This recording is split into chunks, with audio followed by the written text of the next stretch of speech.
Boa tarde a todos os ouvintes e seguidores da nossa Rádio e TV Destaque. Hoje, diretamente, então, mais uma quinta-feira com o programa Fala Conselheira. Estamos aí, então, com alguns convidados super especiais aí na área da infância, né, importantes aí na nossa caminhada nesta área da infância. Primeiramente, gostaria de apresentar a vocês a Fabiana, representando aqui, então, o CONDICA, o Conselho Municipal da Criança e Adolescente, Marcelo Nascimento, consultor da área da infância, também já foi conselheiro tutelar, tem aí um grande currículo, o Jefferson Leon, nosso presidente, então, da Associação do Rio Grande do Sul dos Conselheiros Tutelares. Quero agradecer de imediato, então, a presença de vocês. E vou passar, então, a palavra para a Fábio, em seguida Marcelo, Jefferson, para ir se apresentando, falando um pouquinho aí da sua caminhada e iniciar, então, o nosso debate. Boa tarde, aqui é a Fabiana, do Cestilha, da Cestilha Ana Toniolo. Sou a segunda vice-presidente do CONDICA, vim representando a presidente Giannini. E estamos aí à tarde, qualquer coisa, qualquer pergunta, qualquer dúvida, é só tirar aí com nós. Que bom, obrigada, Fábio. Obrigada, então, por vir representando o Conselho da Criança e Adolescente, mas também a Escolinha de Educação Infantil Cestilha Toniolo. Marcelo? Boa tarde, Janaína. Boa tarde a todos os conselheiros, né, do Rio Grande do Sul e do Brasil, né? Porque hoje o Facebook, a internet permite que todo o Brasil acompanhe um debate, e aí isso, e eu quero te parabenizar por esse espaço. Eu acho que os conselheiros tutelares de todo o Brasil precisam também ocupar outros espaços que sejam para o diálogo permanente, e acaba sendo também uma formação, né, Janaína? Acaba sendo também um momento de refletir sobre o atual momento, e todos os dias nós temos que refletir sobre os direitos de criança e adolescente.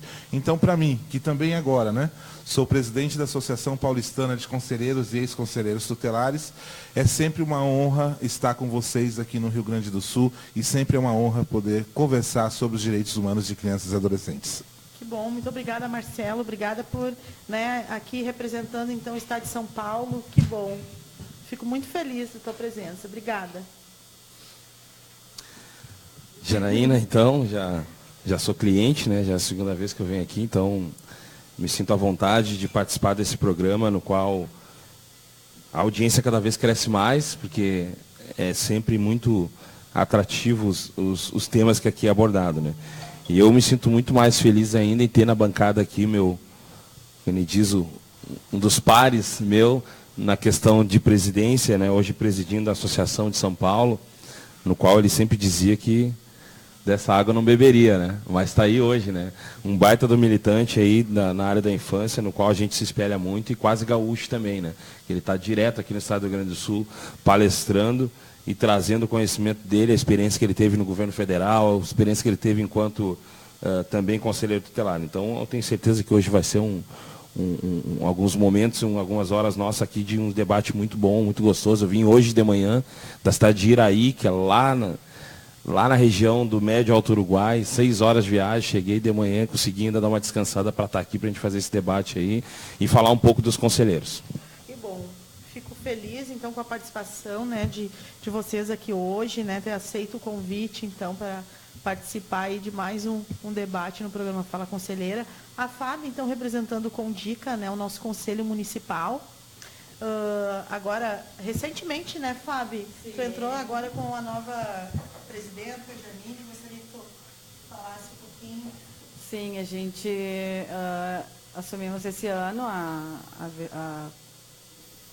a eleição, né? Pegamos o cargo agora de presidente, a Giannini, e ficou a dona Elza da PAI como primeira vice-presidente, e eu sou a segunda vice-presidente do CONDICA. Então, algumas coisas a gente vai se inteirando ainda, né? Estou entrando na área agora, mas, né, muita coisa a gente sabe e muita coisa a gente vai aprendendo também com o nosso dia a dia, né? E se não for assim, a vida é assim, a gente aprende em todos os momentos, em todas as circunstâncias, né? Olha, eu acho que Minha conta foi tirada. Acho que me hackearam de novo. De vez em quando acontece isso. Quando a minha audiência vai ser boa, eles conseguem me hackear. Acontece de vez em quando. Mas eu vou acompanhando aqui pelo de vocês. Pode ser? Pode. Postagem, perguntas, intervenções, vocês vão aí me respaldando. Mas, enfim, Fábio, dizer que bom, né, que tu está lá, né, porque está à frente aí de uma escola de educação infantil com 40 anos no nosso município, né? Então, trabalha diretamente também com as nossas crianças, né? Já passou por lá tantas e tantas crianças, né, que hoje já estão na fase adulta, enfim, né? Tu está lá há quantos anos? 21 anos. 21 anos. Então, com certeza, a tua experiência vai contribuir bastante no espaço do nosso Conselho Municipal. Né, meninos? O que vocês acham? Sem dúvida, até porque, Fabiana, nós estamos vivendo um momento que os Conselhos Municipais de Direitos precisam ter um olhar também. Os Conselhos Municipais de Direitos precisam que nós, toda a rede, estendemos a mão agora para o Conselho Municipal, porque poucos estão funcionando de fato e de direito no Brasil. E esse ano é um ano muito importante, né? Que é um ano das conferências municipais. Então é um ano que os conselhos municipais precisam estar, não só nesse ano, mas usar a conferência para reforçar, para fortalecer aqueles conselhos municipais que não estão funcionando, ou que não estão funcionando como deveria. Porque eu, que já fui também conselheiro municipal de direitos na cidade de São Paulo, e como o Jefferson disse, palestrando por todo o Brasil, né? E mais agora aqui no Rio Grande do Sul, estou quase já mudando, né, Jefferson? Quase migrando para cá, né? E quando falo de Conselho Municipal de Direitos, né, eu chego ao limite de dizer que se no município não tem o Conselho Municipal de Direitos funcionando, poderíamos fechar o Conselho Tutelar. Por quê? Porque você não tem o monitoramento, você não tem o controle social da política da infância, você não tem os fluxos, os planos. E aí, como que o Conselho Tutelar vai deliberar a medida de proteção sem ter a política de atendimento? Né? Então fica uma coisa, uma balança desigual. Né? E nós precisamos, em todo o Brasil, nesse momento, fortalecer esse Conselho Municipal de Direito, que é fruto da Constituição de 88, aonde você traz a sociedade civil para a tomada de decisão da política da criança e do adolescente. É isso aí. Nós entregamos recentemente, né, Fábio, um diagnóstico da situação. Acho que nós chegamos a conversar sobre isso na última entrevista na tua participação aqui, né, Jefferson, que estava sendo construído um diagnóstico municipal da situação da criança e adolescente no município de Esteio, né, dentro das questões da violência. Então, foi criado através de um projeto financiado pela empresa Votorantim, aqui do nosso município, né? Um projeto que ele é desenvolvido numa periferia aqui do município, que é na Vila Pedreira. Porém, esse diagnóstico sugerido pela empresa, né, em contrapartida, teria que ser da cidade toda, da situação das crianças de todo o município. Então, foi criada uma comissão, né? Eu, no segundo momento do novo colegiado, fui participar desta comissão representando o nosso conselho, né? No colegiado anterior teve uma outra conselheira que iniciou, foi quando iniciou, né? Ainda era no colegiado anterior, mas a finalização eu já estava lá, então, participando dessa comissão. E esse diagnóstico, ele ficou assim muito bom, sabe? Com dados bem completos, claros, né? Por região, por violação, por agente violador, por faixa etária, né? Inclusive o diagnóstico, além de mostrar esses dados, ele também traz sugestões para a política pública, né? A gente está também sugerindo para o nosso gestor, né, o que fazer. E esse trabalho foi todo dentro dessa comissão, que é onde tinha o Conselho Tutelar, saúde, assistência social, vários segmentos, né, do sistema de garantia de direito atuando e trabalhando junto para a criação dessa ferramenta. Eu digo uma ferramenta porque um diagnóstico é uma ferramenta, né?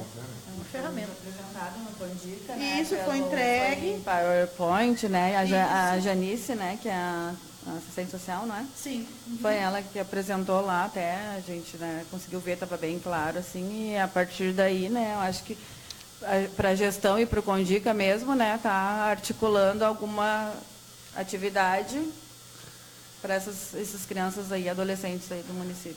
Na realidade é o que a gente, enquanto precisa, né? associação, é o que a gente pauta no Estado, né? E é uma das coisas que os dois conselhos se assemelham e que tem que trabalhar junto, né? Então isso, o Marcelo é um cara que tem uma bagagem muito grande nessa questão do Conselho Municipal. Eu confesso que eu não tenho grandes experiências em relação, porque ele já foi dos dois lados do balcão, né? Tanto tutelar como de direitos. Então, tem uma bagagem muito grande nessa questão e sempre que a gente traz ele aqui, a gente sempre cria um momento para que ele fale sobre essa semelhança e para entender que um não manda no outro, né? E que, na realidade, os dois são irmãos e tem que andar de mão dada, né? Para poder o nosso fim comum, que é a criança e adolescente. Então, e chamando a atenção novamente pela questão das conferências municipais, porque eu faço um chamado a todos os conselheiros tutelares do Estado do Rio Grande do Sul e os conselhos municipais que estão assistindo, que essa grande audiência que tem esse programa, tá? Tomem cuidado em relação aos paraquedistas que caem nessa época para fazer conferências. Tá? Porque os caras vêm justamente somente para arrancar dinheiro dos conselhos municipais, tá? Oferecer um trabalho que realmente não é entregue. Então a gente sabe porque realmente algumas conferências que a gente participa são só palestras e não tem um planejamento, não se tem um trabalho.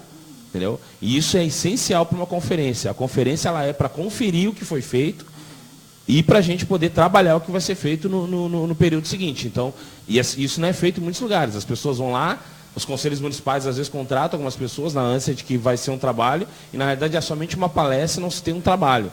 Então a gente está fazendo sim um alerta para os conselheiros e para os conselhos de direito. Nós temos algumas consultorias que nós estamos indicando que fazem esse trabalho de planejamento e tudo mais. Então entre em contato com a associação, não é a gente que faz. A gente não, nós, inclusive eu, a associação, a gente não faz a conferência municipal. A gente pode participar em alguma temática, tudo bem. Agora montar é uma coisa muito mais ampla do que simplesmente chegar a fazer uma palestra. Então não é um evento, o Marcelo diz isso muito, isso não é um evento simplesmente para encher salão, não. É uma coisa que tem que ser muito bem organizada, depois até o Marcelo pode falar melhor sobre isso. Mas eu vou aproveitar que tu está sem a conta aí, eu vou mandar uns abraços aqui a Ivete Grade, que é a prefeita de Estância Velha. Que legal. Essa prefeita aqui é a nossa parceira, nós homenageamos ela em Torres, porque ela foi diretora de Casa Abrigo, agora virou prefeita, então ela conhece bem a realidade.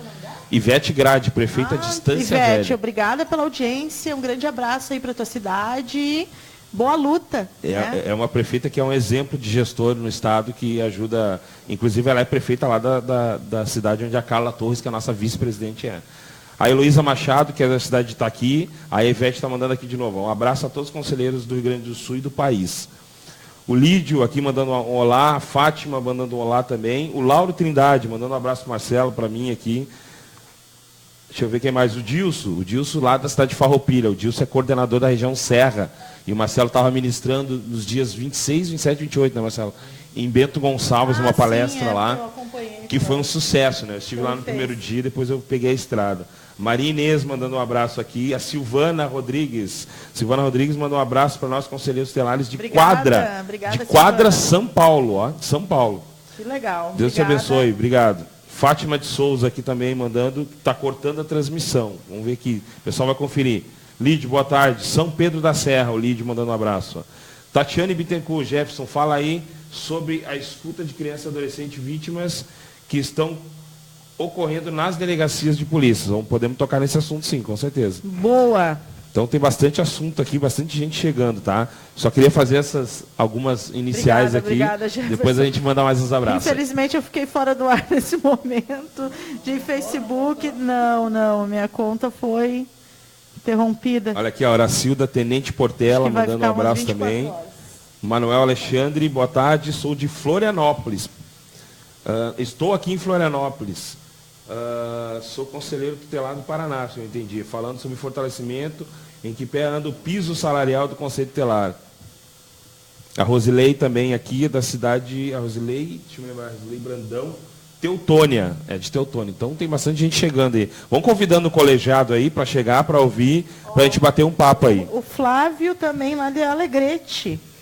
Que legal, um abraço, Flávio. Obrigada pela audiência.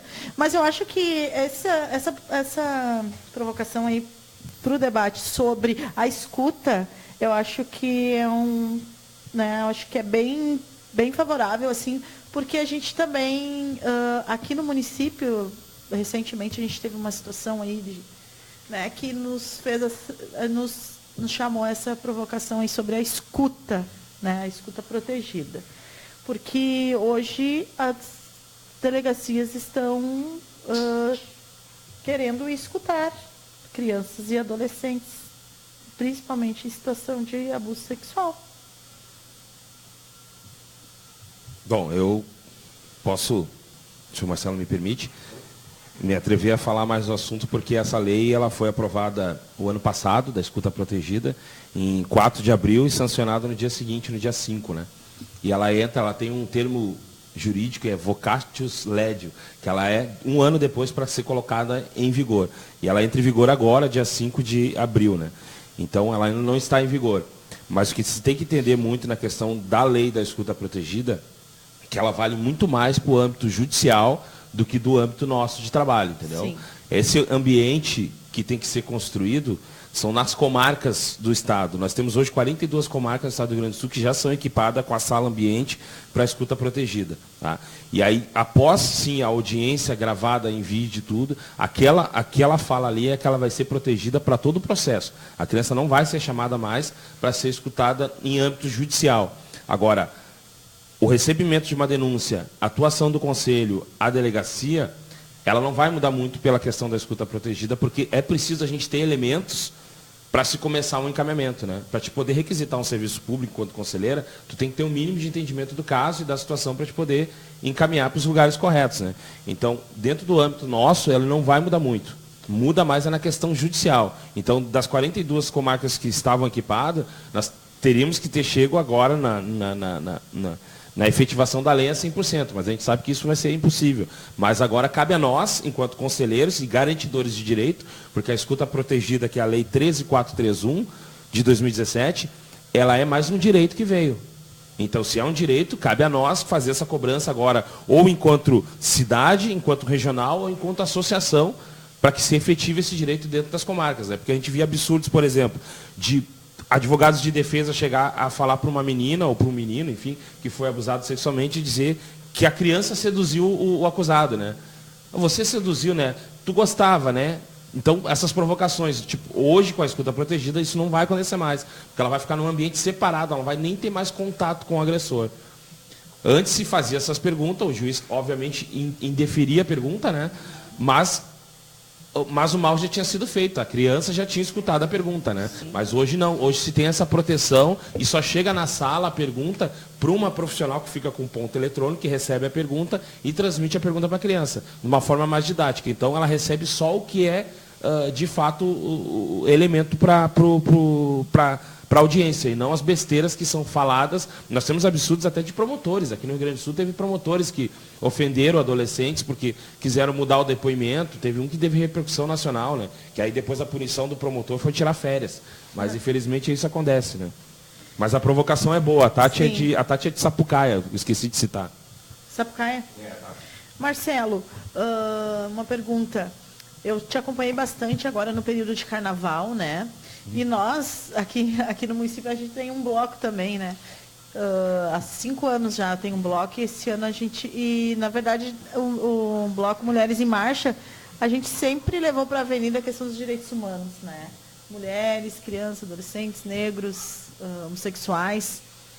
E este ano a gente levou também, né? O nosso material, inclusive, do Conselho Tutelar. A gente estava forte, tinha uma criançada lá conosco, os pais levaram, foi bem bacana. Mas a gente não conseguiu fazer assim como a gente queria, porque não deu tempo de organização. E a gente até visitou bastante a tua página lá, porque lá em São Paulo tu realiza um trabalho bem bacana nesse período do carnaval, que é sobre a exploração do trabalho infantil, né? Sim. Inclusive, junto com a Associação Carnavalesca, aqui com a Liga do Carnaval, a gente debateu, né, sobre isso, o cuidado, né, lá na organização e no dia da festa, né, do carnaval, a questão do trabalho infantil, isso foi bem monitorado, né, debatido com as escolas, com os blocos. Que bacana. A Liga contratou o Judiciário, oficializou também o Judiciário, o Ministério Público sobre a festa, enfim. Mas eu gostaria que tu falasse lá como é que é a experiência, que eu vi que vocês também se articularam bastante, não Sim. como festa, mas como um momento ali de demarcar, né, uma luta, que é o combate do trabalho infantil com crianças e adolescentes.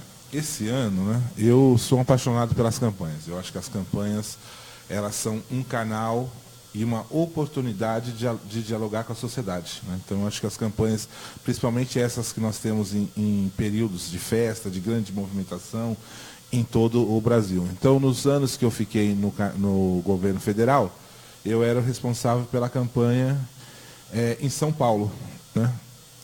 Então, todo o carnaval tinha uma grande movimentação, né? Esse ano, talvez, e aí cada governo tem um olhar, né? Esse que está lá, a gente sabe que não olha muito para direitos humanos, então, enfim, tanto que não teve nada. Mas eu coordenei uma campanha, foi uma campanha do Ministério Público do Trabalho, em parceria com a AES. A AES é a Associação de Ex-Conselheiros e Conselheiros da Infância.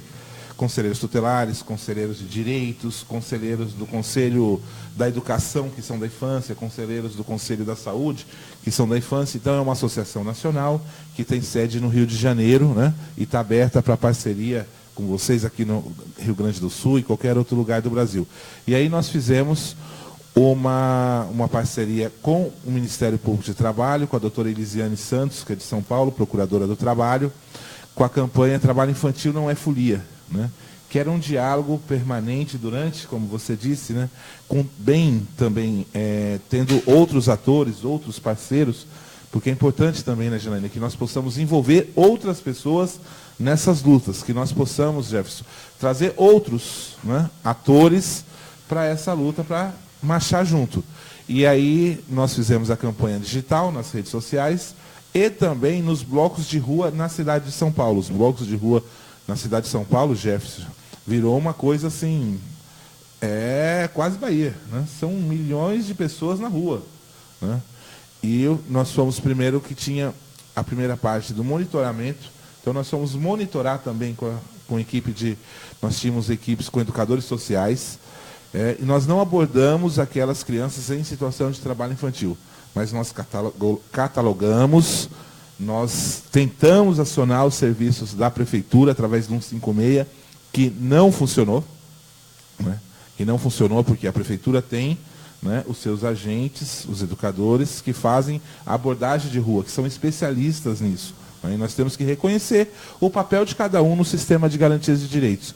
Mas a campanha foi um sucesso, ela foi republicada em todo o Brasil, né, pelo Ministério Público do Trabalho, em todos os estados, por parceiros, pelos conselheiros tutelares, pelos conselheiros de direitos. E era essa a mensagem: trabalho infantil não é folia, né?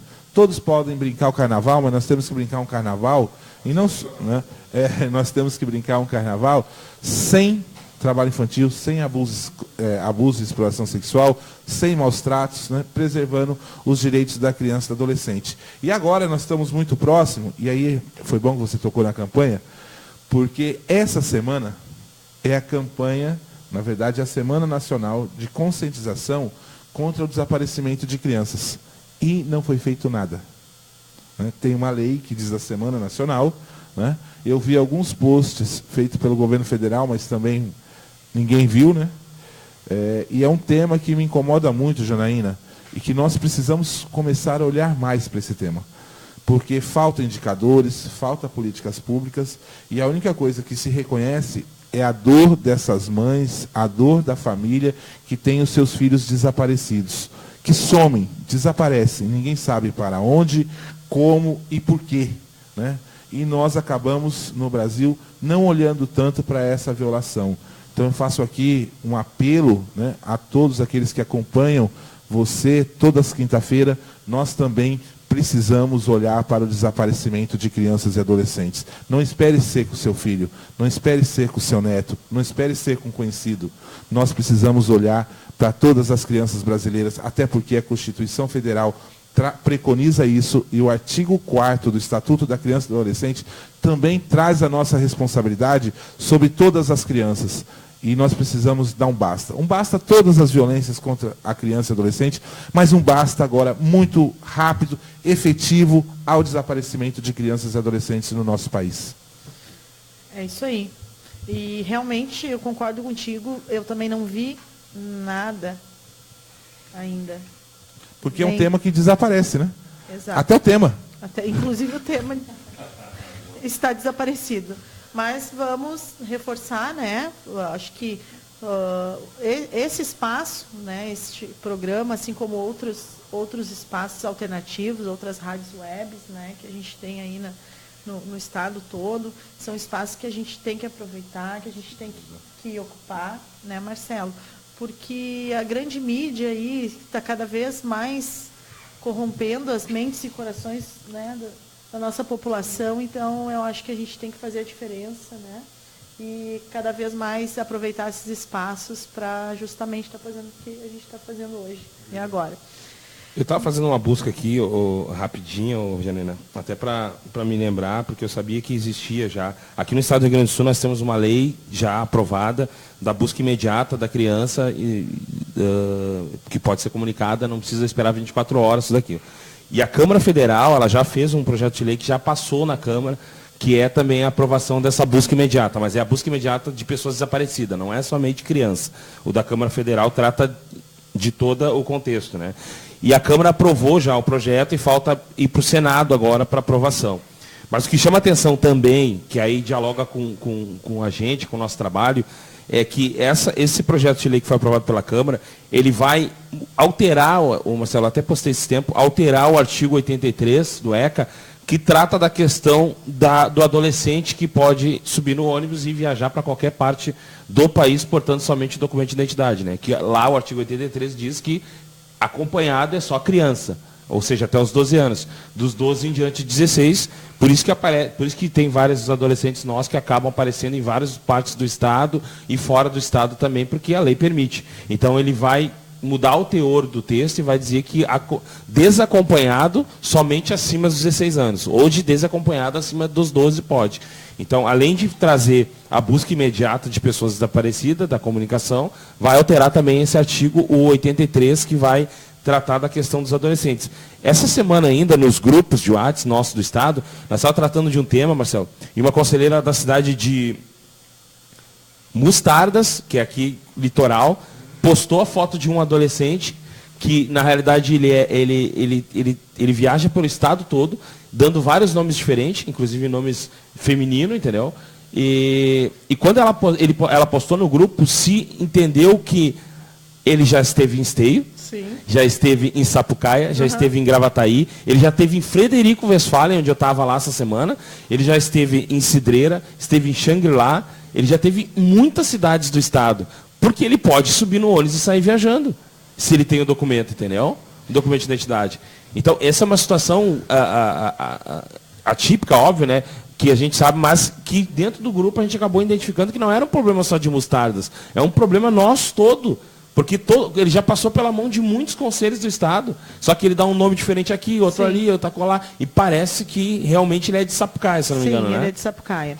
E a última intervenção que se teve entre os dois conselhos de Sapucaia, na verdade ele estava vindo de Santa Catarina.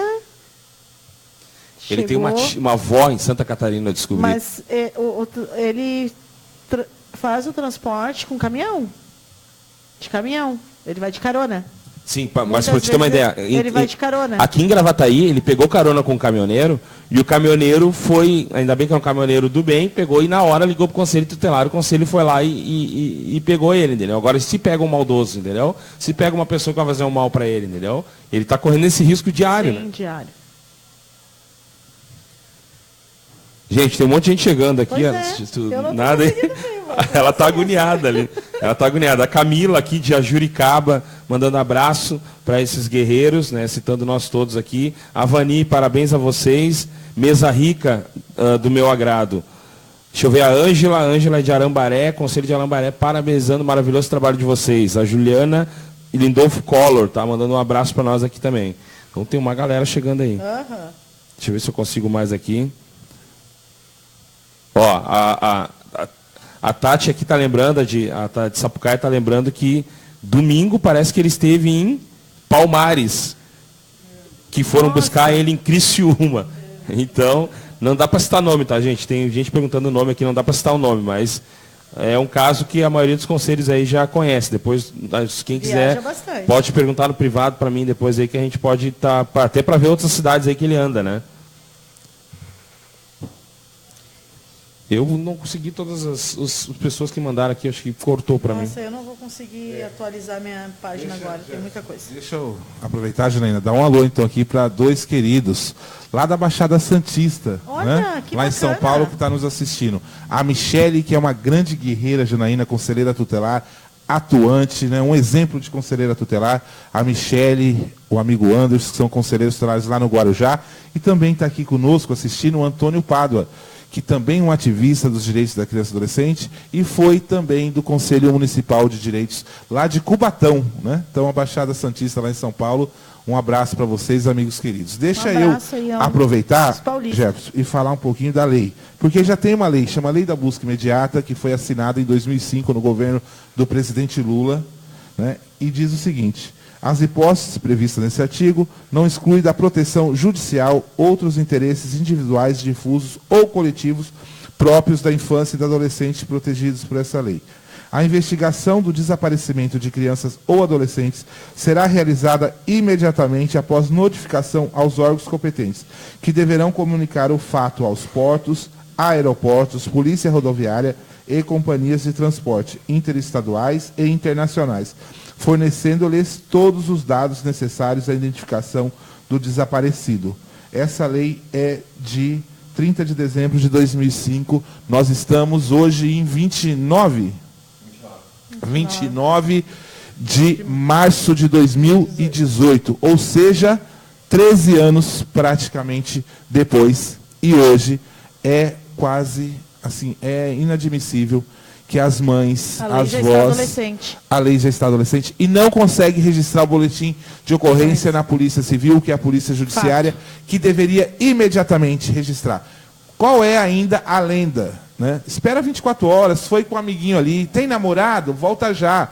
E, enquanto isso, aproximadamente 40 mil crianças desaparecem todo ano nesse país. Imaginando que nós temos um país que 4 mil municípios estão abaixo de 20 mil habitantes. Isso significa que só com o desaparecimento de crianças, nós estamos ceifando 2 municípios por ano nesse país. E precisamos discutir com responsabilidade o desaparecimento de crianças e adolescentes. E eu quero aproveitar também para mandar um abraço carinhoso, né, lá para Bento Gonçalves, onde eu estive 3 dias ministrando uma capacitação, Janaína, e fiquei assim, apaixonado pela cidade, né, pelo colegiado, né, pelo colegiado, e Bento Gonçalves é bom também deixar a boa prática que foi essa formação, porque foi uma formação que o Conselho Tutelar, junto com a Secretaria de Assistência, escreveram e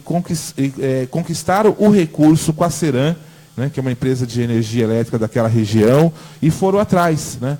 E aí isso mostra também que os conselhos de direitos, os conselhos tutelares, a rede precisa se movimentar em tempos de crise. A rede precisa também buscar alternativas para a garantia dos direitos de crianças e adolescentes e não só ficar esperando os nossos gestores. Claro que não é isentar a responsabilidade de cada gestor, seja ele municipal, estadual, nacional, que tem. Porque se você assumir um cargo, você tem que dar conta dele. E dar conta dele é dizer que a prioridade é a criança e adolescente, tem que estar na pauta e na agenda diária. E o que não acontece. E aí, né, eu quero também fazer referência ao belo conselho tutelar que eu conheci, o Conselho Tutelar de Bento Gonçalves. A sede, né, não é tão boa como a sede a sede modelo. Né? Seria nova, claro, né? Mas é uma sede fantástica. É uma sede que cada conselheiro tem sua sala. Para vocês terem ideia, eles têm 10 funcionários, o Conselho Tutelar.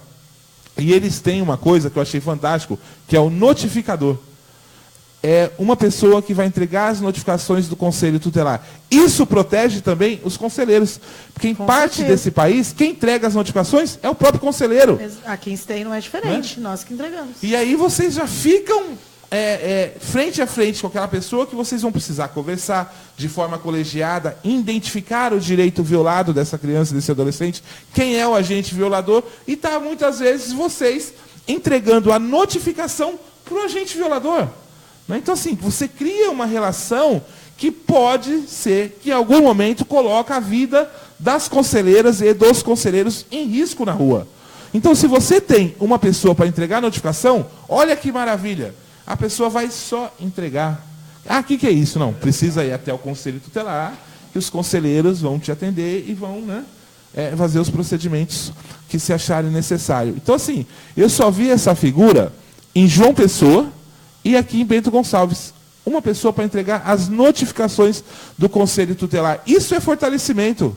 Isso é entender, né, Jefferson, o momento que nós vivemos, que cada dia mais precisamos olhar para esse conselho tutelar, que é composto por 5 membros, e que fica exposto a toda sorte de violência, toda sorte de equipamentos sucateados, de sedes que são desconfortáveis para receber criança e adolescente que teve os seus direitos violados, Janaína. E se me permite, eu quero dizer aqui para todo o Brasil, né? Nós vamos sim lutar por remuneração justas e digna para os conselhos tutelares. E aqui eu falo agora como presidente de associação de conselheiros tutelares. Não como ativista, mas como presidente. Porque nós precisamos olhar para os conselhos tutelares. E aí quando fala de salário, fala, eles trabalham pouco. Sempre tem uma desculpa para descaracterizar o papel importante do conselho tutelar na sociedade. E aí, eu vi, Jefferson, e essa é sua. Mata no peito, meu irmão. Tem um conselho lá que ganhava menos de um salário mínimo na formação ontem, Bento Gonçalves. E vários conselheiros tutelares, Janaína, estão ganhando menos de um salário mínimo. Sabe por quê? E eu vou provar. Quando eu falo de ganho real, eu quero dizer, eu nem sei hoje quanto é o salário mínimo, Jefferson. Mas 900 e alguma coisa? 940.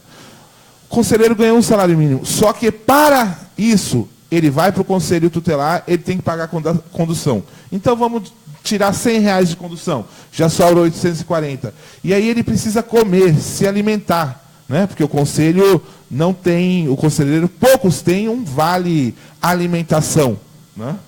E aí ele vai tirar, no mínimo, se ele não levar uma marmita, ele vai tirar R$20 por dia para se alimentar, porque ele fica lá 8 horas no conselho tutelar. Então, quando te desconta isso, os conselheiros tutelares que ganham um salário mínimo, eles recebem, no lucro real, eles recebem menos que um salário mínimo. Por quê? Porque ele está pagando para trabalhar. E aí nós precisamos ter muita responsabilidade para essa discussão, mas ela precisa ser feita. Por isso que eu apoio 2 projetos de lei que estão tramitando no Congresso Nacional. O primeiro é do piso salarial, né, de 3 salários mínimos, no mínimo.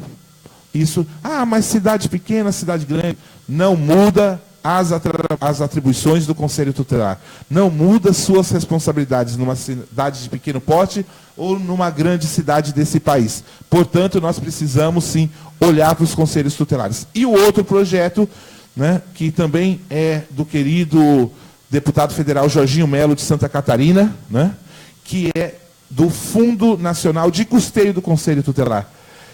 Os conselheiros tutelares perdem tempo que deveriam estar se debruçando sobre o diagnóstico, né, aquele diagnóstico, aquelas demandas que entram pelo Conselho Tutelar e que precisam virar política pública. Então o Conselho precisa sistematizar isso, ir ao Conselho de Direito, entregar essa demanda para que o Conselho de Direito possa transformar isso em política de atendimento no município, através da sua articulação e das suas resoluções. Logo os conselheiros hoje, o que sofrem? Sofrem pedindo papel, ofício para imprimir um ofício, sofre para ter tinta na impressora, para ter um garrafão de água no Conselho Tutelar. Muitos têm luz cortada, aluguel, tem Conselho Tutelar que é despejado nesse país. Então nós precisamos olhar para isso e ter uma conversa séria, com responsabilidade, porque é isso que tem acontecido em parte desse país, o sucateamento do Conselho Tutelar, que é aquele que foi criado por uma lei federal, né, e que o município tem que dar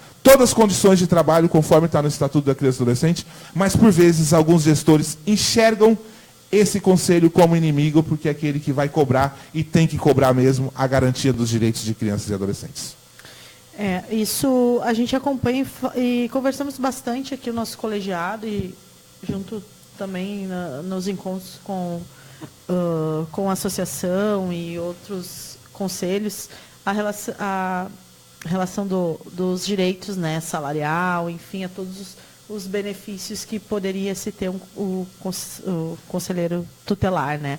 Aqui em Esteio, hoje, nós recebemos, né, a equipagem, né, do governo federal, temos lá o nosso carro, né, nosso equipamento de trabalho, temos a nossa sede, que fica na localização central aqui do município. Ainda não temos uma sala para cada conselheira, nós temos um computador para cada uma, temos nossas ferramentas de trabalho garantidas, né? Mas a gente sabe que outros municípios, infelizmente, nossos colegas de trabalho estão passando muita dificuldade, né? E a gente precisa fortalecer os nossos colegas, né? E aqui me coloco em solidariedade a todos eles, né? E dizer que é isso, Marcelo, por onde que nós, né, enquanto conselheiros estelares, defensores de direitos, estivermos, sempre pautar, né, isso e fortalecer os nossos colegas que precisam de melhores condições de trabalho. Aqui no município,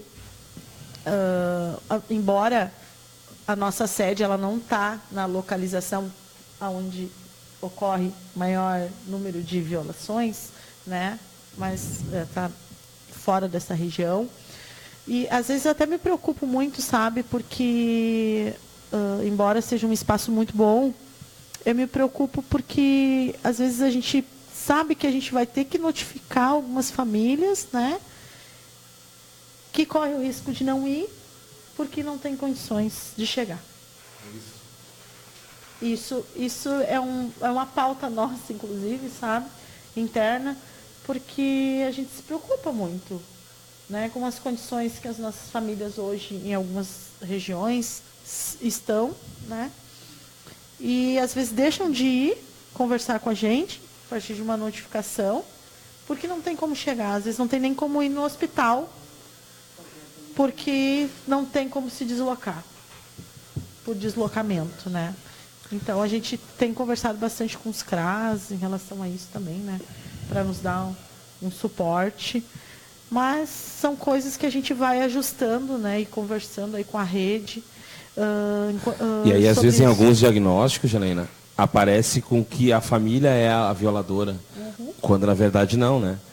A família está disposta, mas não tem, às vezes, as condições de chegar até o serviço, né? E aí, em alguns números de conselhos estelares, tu olha o número do agente violador, a família mais do que o serviço público.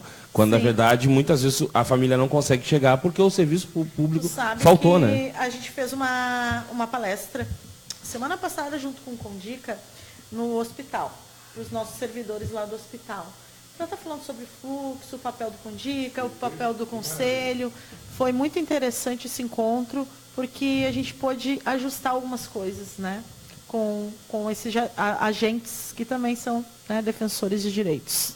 Estão lá para prestar um trabalho, né, na área da saúde, mas também são defensores, né? E tem o seu compromisso diante disso. Então, nesse sentido, fomos lá fazer esse diálogo e eu levei, né, a nossa estatística de atendimento, e a gente tem realmente um número muito grande de agente violador, a família, né? Então, a gente vai para além, né, desse número e a família é o agente violador ou a família como um todo está sendo violados seus direitos, né? Estão também sendo violados. Então, é um debate que está colocado também, né? Que a gente precisa dialogar enquanto rede, enquanto serviços aí que atendem essas famílias, de o que está ocorrendo, né? Eu estou me tornando meio chato numa coisa que é... Nós falamos aqui de piso, falamos de condições de conselhos, alguns conselhos com excelente estrutura, outras com precárias estruturas, alguns conselhos salários bons, outros salários ruins. De 497 municípios tem de tudo aqui, né, no nosso estado. Assim como outros estados eu sei também que tem. Mas, e aí eu me torno chato, novamente, Agora o Marcelo disse assim, porque alguns recebem um salário, poucos têm o vale alimentação, aí eu posso dizer 36%. 36% dos conselheiros hoje no estado têm o vale alimentação. É um número exato? Ainda não, mas o que a pesquisa está me dizendo é isso agora. E eu não tenho número exato porque eu não consegui atingir os 100% de respostas ainda. Então, mais uma vez eu peço para os colegas que estão assistindo, que estão ouvindo a gente, aqueles que não responderam a pesquisa, é de suma importância para que a gente consiga fazer, ajudar os conselhos do Estado de uma forma organizada, sabendo quem tem carro, quem não tem carro. A cidade de Arambaré, a gente sabe, a Ângela colocou aqui, que o carro que era SPIN do conjunto de equipagem pegou fogo numa garagem trancada pela prefeitura, onde não teve meios de retirar o carro. A culpa é de quem? Da administração, entendeu? E aí tem que se ver a que ponto anda lá a questão de que eles deram outro carro, tinha que ter dado outro carro, não deram. Então, essas coisas que nós temos ciência, mas a pesquisa também está nos trazendo outros elementos que a gente está podendo... eu apresentei parte lá em Bento Gonçalves também, e aí nós estamos conseguindo ter um diagnóstico concreto mesmo dos conselheiros tutelares. Não é fantasias e coisa, eu acho que lá está ruim, eu acho... Não, com a pesquisa nós vamos ter a real. A associação... Ela nunca fez um levantamento nesse sentido. A última pesquisa que teve, foi em 2015, foi o Tribunal de Contas que fez o levantamento, não foi a associação. Essa ela é exclusiva da associação para a gente identificar. Eu planilhado, Janaína, sabendo as cidades que não têm o conjunto de equipagem, eu vou na bancada gaúcha, que são 31 deputados federais, e vou cobrar com que esses deputados indiquem as cidades que não receberam o kit ainda. Sim. Entendeu? Então, isso tudo é planejamento, é organização. Então, essa organização eu dependo deles. Dos 497, dos 526 conselhos e dos 2.665 conselheiros. Se eles não responderam, a gente não tem também como chegar neles e ajudar eles, né? O Marcelo citou lá... Nós respondemos Não, já. sim, eu estou citando, mas eu estou citando algumas cidades que a gente não tem os elementos ainda, né? Então a gente precisa desses elementos para poder, enquanto associação, poder fazer, digamos, ataques sincronizados, né? Algumas realidades que a gente sabe que são mais difíceis, como o Riozinho, que a gente está na batalha junto, e parece que abril agora vai sair a eleição em Riozinho. Então tem várias dificuldades que a gente vai apontando. O Marcelo é quando ele vem aqui, as pessoas sempre levantam, Marcelo, lá na minha cidade, identifico para ele joga para mim e a gente vai lá. A gente sempre deu retorno para tudo que foi encaminhado para nós. Tudo. Em 2017 nós visitamos 103 cidades. Para uma associação que não tem verba federal, municipal e nem estadual, depende único e exclusivamente dos sócios contribuintes, e que reitero que são apenas 52 agora. 52 de 2.665. E depende das formações continuadas. Então, dentro desse universo, a gente se vira e consegue visitar 100 e poucas cidades. Tem deputados na Assembleia que não conseguiram fazer isso num ano. Não conseguiu visitar o número de cidades que a gente visitou. Com estrutura, com gasolina, com carro, com funcionários. E nós... eu falo 103 porque na realidade foi 104 cidades. É que eu não fui em uma das cidades. Então, a associação visitou 104 cidades. Eu visitei 103, só uma que eu não fui. Tá? Então, e esse ano nós já estamos numa média enorme já visitamos só uma semana, o Ademir me levou em 15 cidades, que é o coordenador lá do Alto Uruguai. Então, o nosso trabalho ele é constante, mas não adianta também a gente ficar gastando solo em vão, né, Marcelo? A gente tem que saber certinho onde a gente tem que ir. As cidades que nós temos que ir, as cidades que nós temos que indicar para o governo federal e para os deputados federais, senadores, quem é que precisa de estrutura. Então, para isso, a gente reitera o pedido da questão da pesquisa, né? Importante. Então, aí, colegas do interior, do estado, do Brasil, aí está encaminhando para as associações referências, então, esses dados, né? O Willy é o nome dele, né? Ele está dizendo que está falando aqui dos Estados Unidos, tá? Olha, se... Conhece ele, Jana? É teu amigo? Willy. Lá está dizendo que nos Estados Unidos, primeiro de tudo é a criança, segundo mulheres, terceiro idoso. E quarto, os homens. O Felipe lá de São Gabriel também participando aqui, mandando um abraço, dizendo que estão enxugando gelo na questão da FICAI, voltamos a trabalhar sozinho em busca ativa da aluna infrequente. Termo de cooperação assinado por todos, caiu por terra. É bem isso mesmo que acontece, tudo que é lugar. O Felipe chamando a atenção na questão da FICAI. O Jefferson, que é representante do Fórum Nacional dos Conselheiros, aqui junto com a Ângela e o Júlio Fontoura, mandando um abraço para o Marcelo e para toda a mesa aqui. Obrigada. As parcerias aí, bastante gente. Mas aqui legal, olha, temos até os Estados Unidos aí nos assistindo aí, viu? Que legal. Contribuiu aí com dando um exemplo de como que funciona lá no... Mas então, eu gostaria de perguntar, e é uma pergunta lá das colegas, né, específica aqui do nosso município, meninos, sobre instituição de acolhimento. Tá? Acho que é importante a gente falar, nós temos uma instituição aqui em Esteio, né? Esse serviço ele é terceirizado pela instituição ABEF, né? Que é que tem como responsabilidade cuidar do nosso abrigo e da nossa casa lar. Nós estamos hoje em torno de 26 crianças e adolescentes acolhidas ao total. E, num determinado tempo para cá, em torno de umas 2, 3 semanas, está ocorrendo um número muito expressivo de evasões da instituição. Né? Já recebemos espontaneamente um dos adolescentes que, no primeiro momento, evadiu, nos procurou, né, para conversar, para falar sobre, né, o motivo, sobre a instituição, enfim. Mas isso seguiu ocorrendo. E aqui no nosso município, no entendimento de alguns setores, quem tem que buscar esse adolescente é o Conselho Tutelar. Então, inclusive por juizado, né, nos determinando que realize a busca. Pois é, né? Primeiro que essa é uma questão que nós temos que discutir muito e pactuar os fluxos. Mas, porém, o que diz a legislação? O acolhimento institucional, que agora, ao pé da letra, chama SAICA, né?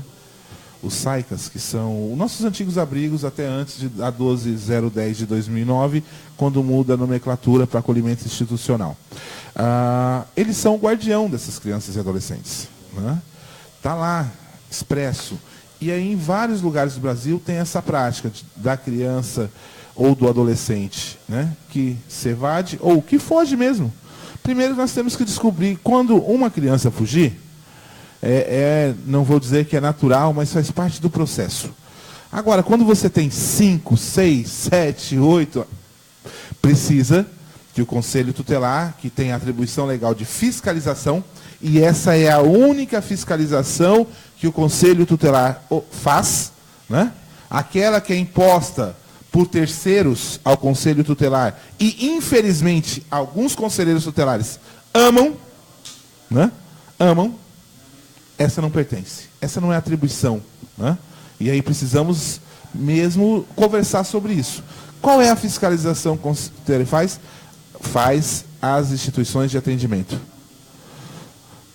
Ponto. Blitz, no bar, no hotel, na festa da uva, do morango, da maçã, né? Não faz parte do rol de atribuições do Conselho Tutelar. E nós precisamos discutir sobre isso. Agora, voltando para o acolhimento, né, é o responsável por essas crianças e esses adolescentes. O Conselho Tutelar não tem, né, um radar.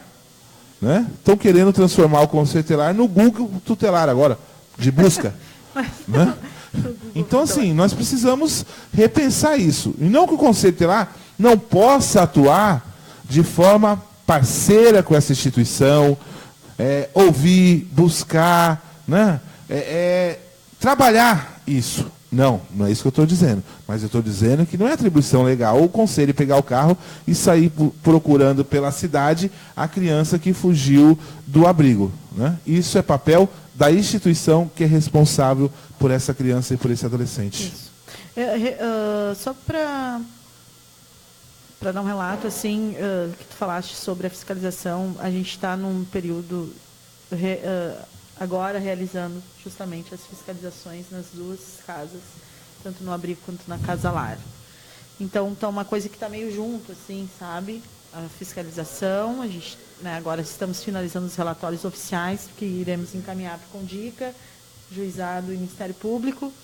Mas, dentro de busca, leva, né? Vai buscar, não vou, vai levar, não vou.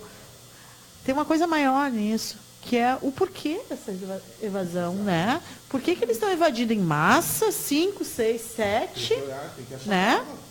Nos finais de semana, muitas vezes, né?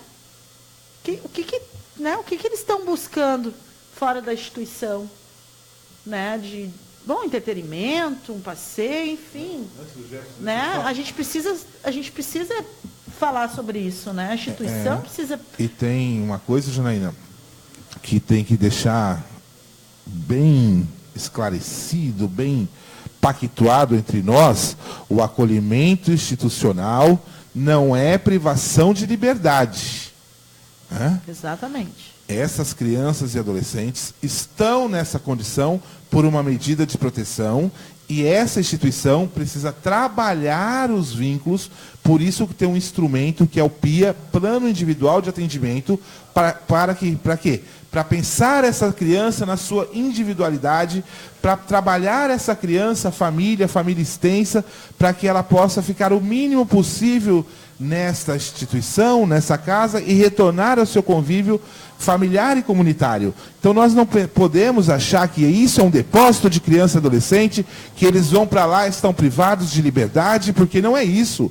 Né? E por isso que essas instituições precisam também de formação continuada, a rede de formação continuada, para garantir o direito. Porque quando uma criança ou um adolescente recebe essa medida de proteção, de acolhimento institucional, porque foi lhe tirado tudo, inclusive a esperança. Né? É tirado tudo dessas crianças e adolescentes. E eu, quando era conselheiro tutelar, e depois, Jefferson, demorou para me entender que aquela medida dói tanto nessa criança e nesse adolescente, porque olha como é injusto. Nós, para a sua proteção, nós tiramos e cortamos todos os vínculos dele. Tiramos da sua casa, tiramos da sua escola, tiramos dos coleguinhas da rua, tiramos tudo para quê? Para a sua proteção, e é necessário. Né? E por isso que em toda a formação que eu ministro, Jefferson também, essa tem que ser a última medida de proteção. Tem que esgotar todas, tem que buscar alternativas. Agora, tem momento que não dá. Então, realmente, para a proteção dessas crianças e adolescentes, se faz necessário esse serviço. Mas eu quero que nós tenhamos sempre essa reflexão. Não é uma mini fundação, os acolhimentos. Não é privação de liberdade. Essas crianças, esses adolescentes, precisam de amor, precisam de carinho, e precisa que cada equipe técnica respeite o PIA e faça as intervenções necessárias para devolver essa criança, esse adolescente, para o seu convívio familiar e comunitário. Concordo contigo, defendo também essa linha. E no município, né, eu gostaria de deixar claro, e quem conhece meu trabalho, o nosso trabalho enquanto Conselho Tutelar Municipal, a nossa relação com a instituição, né, a gente está fazendo, sim, todas as medidas necessárias, estamos fazendo as visitas, realizamos a fiscalização, vamos encaminhar, então, o nosso relatório para o Ministério Público Juizado e Condica.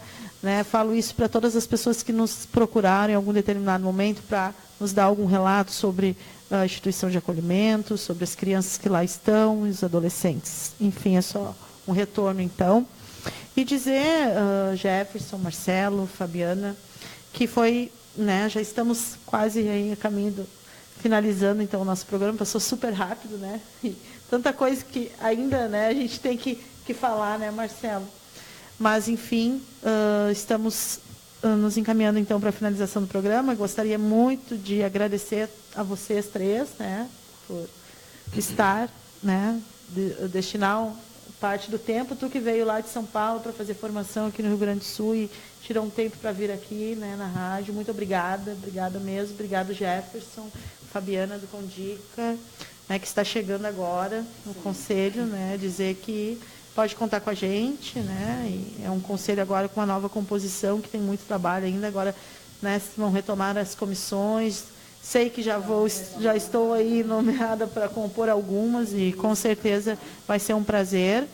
E deixem aberto, então, aí para vocês fazer as saudações finais. Bom, quero só assinar com o Marcelo, né? Tudo que ele falou na questão do acolhimento, e falar depois do Marcelo é não falar nada, né? Depois de tudo que ele explanou ali. Então, está dito ali. Tem várias perguntas aí, a gente depois pode tirar um tempo ali para mandar as respostas aqui, tá, gente? Eu vi que tem gente perguntando. da questão da emenda. A emenda, sim, é só por emenda parlamentar, tá? De deputado federal ao senador, tá? Então tem muita pergunta aqui, depois a gente pode dar uma olhadinha e responder com mais calma. Tem pessoal de Minas Gerais aqui. Isso vai ficar na página, tá? As perguntas ficam salvas ali na página, o programa está salvo, fica Ivan, na página do Facebook, o Ivan de Blumenau aqui também. Mas então, fazer minha saudação então, tá? Agradecer, dizer que o Marcelo foi o cara que, antes de vir para Bento, disse, cara, arruma um tempo lá, vamos lá na rádio lá da Conselheira, lá da Janaína, marca lá com ela. Aí eu disse, não, vou falar. E aí, visionário, né? Sabendo que é uma repercussão internacional, né, da rádio, né?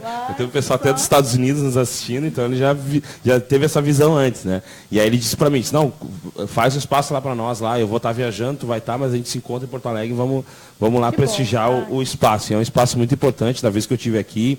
A Patrícia esteve aqui também, a conselheira de Sapucaia. Foi muito bom o debate, eu acompanhei. Muito bom mesmo. Eu não pude acompanhar no dia, falou sobre a alienação alienação parental, muito boa. A Patrícia é muito craque nesse tema aí também.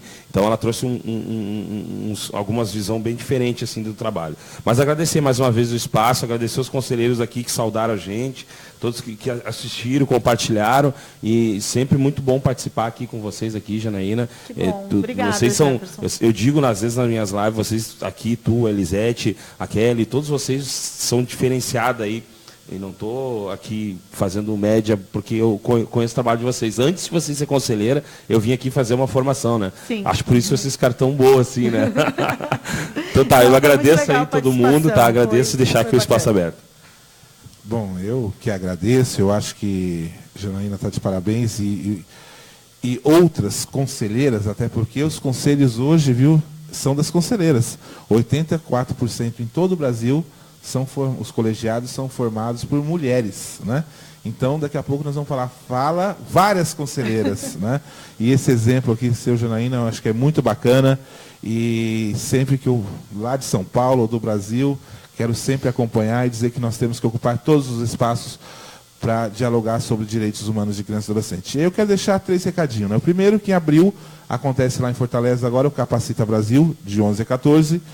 Em maio, tem o primeiro encontro goiano do Sistema de Garantias de Direitos em Caldas Novas, realizada pela Associação de Conselheiros e Ex-Conselheiros Tutelares de Goiás, que tem agora o nosso querido também conselheiro tutelar, presidente Sudário, né? Um abraço para todos. E em junho, a partir do dia 5, o Brasil se encontra em Barcarena, no Pará, no Simpósio Nacional de Fortalecimento do Sistema de Garantias de Direitos, que na primeira semana de dezembro, estaremos aqui com o simpósio Etapa Sul, concluindo a primeira etapa do simpósio por todas as regiões brasileiras. Então, abril, maio, junho, né, nós temos aí agendas e, claro, também o Jefferson está por todo o estado, né, dialogando com os conselheiros tutelares. Nós só teremos fortalecimento já com muita formação, com muita conversa, diálogo e o entendimento que nós precisamos. E aí, parabenizar também aqui, que eu vi que o Conselho Municipal de Direitos aqui de Esteio é bem ativo e que todo o Brasil possa ser como Esteio, porque o que falta é fluxo, planos para enfrentar todas as violências que sofrem nossas crianças e adolescentes. E é sempre um prazer estar com vocês. Muito obrigada, Marcelo. Fábio. Queria agradecer essa tarde, esse espaço aqui, né? A Janaína, conselheira, os 2 meninos ali. Aprendi muito, né? Porque eu estou entrando agora, né? Eu estou chegando de gaiato pelo ladinho, assim. Aprendi muito com vocês essa tarde. Fiquei quietinha aqui, mas escutando e aprendendo, porque assim a gente vai em frente e vai longe, né? Defendendo nossas crianças e adolescentes, que eles precisam e que é nosso dever de fazer, né? É isso aí, muito obrigada. Então, eu que agradeço mais uma vez a presença de todos vocês, dizer que esse espaço está sempre aberto para receber, né? Nosso paulista aqui, Marcelo, o Jefferson, a Fábio, quase um gaúcho. Então, dizer que toda quinta-feira, às 14h30, o programa Fala Conselheira está no ar, ao vivo. E desejar, então, a todos os nossos seguidores, aos nossos ouvintes, um bom domingo de Páscoa, uma boa celebração, uma boa luta aí. Boa semana a todos vocês. Obrigada pela audiência. Até semana que vem.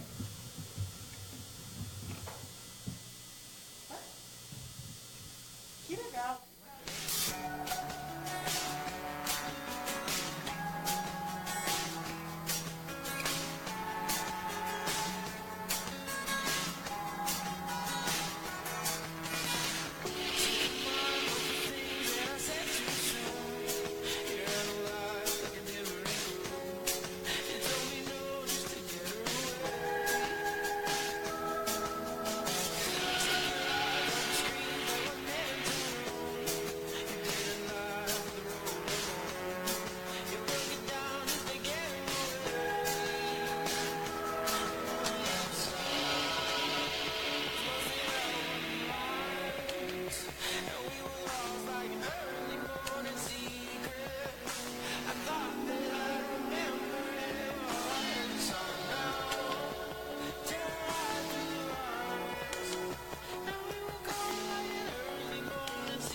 right.